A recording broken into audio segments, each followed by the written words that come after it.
ভবিষ্যতে প্রতি জেলা ও উপজেলায় মেলা আয়োজনের পরামর্শ দিয়েছেন প্রধান উপদেষ্টা প্রফেসর মোহাম্মদ ইউনূস। তিনি বলেন, চূড়ান্ত মেলা হবে ঢাকায়।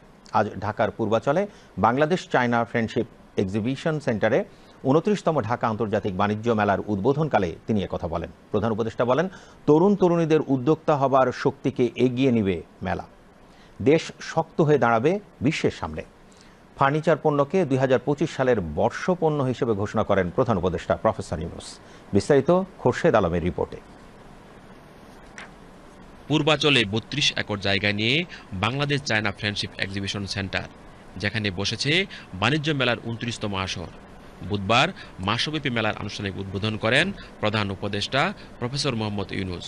বাণিজ্য মন্ত্রণালয় ও রপ্তানি উন্নয়ন ব্যুরোর যৌথ আয়োজনে উদ্বোধনী বক্তব্যের শুরুতে প্রধান উপদেষ্টা শুভেচ্ছা জানান ইংরেজি নববর্ষের শুভেচ্ছা জানাচ্ছি। প্রফেসর ইউনূস বলেন, মেলা হলো তারুণ্যের শক্তিকে উন্মোচিত করার। তিনি বলেন, মানুষ মাত্রই উদ্যোক্তা, শ্রমিক নয়। মানুষের কাজ হলো সৃষ্টি করা। আমরা যদি খুঁজি, অবাক কেন, অসংখ্য রকমের কাজ করে তরুণরা, কিন্তু কোথাও স্বীকৃতি নাই, সরকারি স্বীকৃতি নাই, অন্য ব্যবসায়ী মহলে স্বীকৃতি নাই, কিন্তু তারা অনেক জিনিস করে, ছোট ছোট ছোট ছোট জিনিস করে। এবং তরুণ বলতে আমি শুধু ছেলে তরুণদের কথা বলছি না, মেয়ে তরুণ, অসংখ্য কাজ। ঘরে বসে শাড়ি বিক্রি করে, সে কোথাও যায় না, বাড়িতেই, কিছু না, কিন্তু তার ক্রেতা বহু জায়গায়।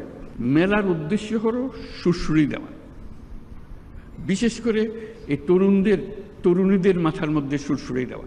আমি তরুণদের একাংশের কথা বললাম, যে একটা অংশ হবে তরুণদের হোক, তার মধ্যে মেয়েদের একটা অংশ হবে, তরুণীদের একটা অংশ হবে, যাতে তারাই ফুর্তি করে দেখে কি করছে তারা, কত রকমের কথা।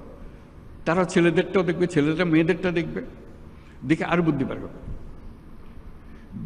বুদ্ধিতে ঘষা দিলে অনেক বুদ্ধি বের হয়। প্রধান উপদেষ্টা বলেন, তরুণ তরুণীদের উদ্যোক্তা হবার শক্তিকে এগিয়ে নেবে মেলা। দেশ শক্ত হয়ে দাঁড়াবে বিশ্বের সামনে।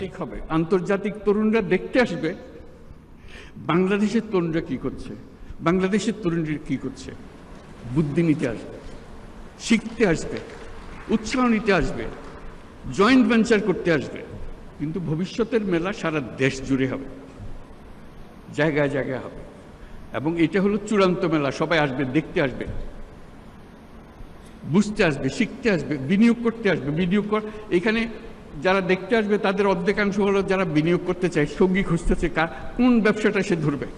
ফার্নিচার পণ্যকে ২০২৫ সালের বর্ষপণ্য ঘোষণা করেন প্রধান উপদেষ্টা।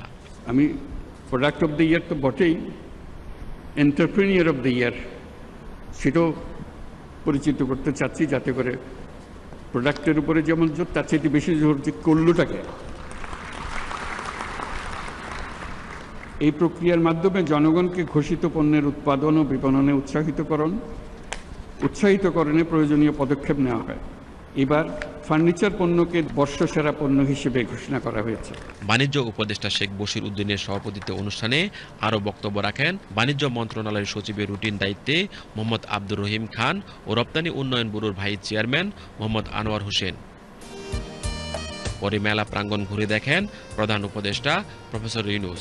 এবার দেশি প্রতিষ্ঠানের পাশাপাশি অংশ নিচ্ছে ৭ দেশের ১১টি প্রতিষ্ঠান। বৈষম্য বিরোধী ছাত্র আন্দোলনে ছাত্র জনতার আত্মত্যাগের সম্মানার্থে মেলায় তৈরি করা হয়েছে জুলাই চত্বর ও ৩৬ চত্বর। এবছর মেলায় প্রথমবারের মতো টিকেটিংয়ের ব্যবস্থা করা হয়েছে। ক্রেতা দর্শনার্থীদের যাতায়াতের সুবিধার্থে বাসের পাশাপাশি রয়েছে বিশেষ উবার সেবা। Khurshed Alam, BTV news.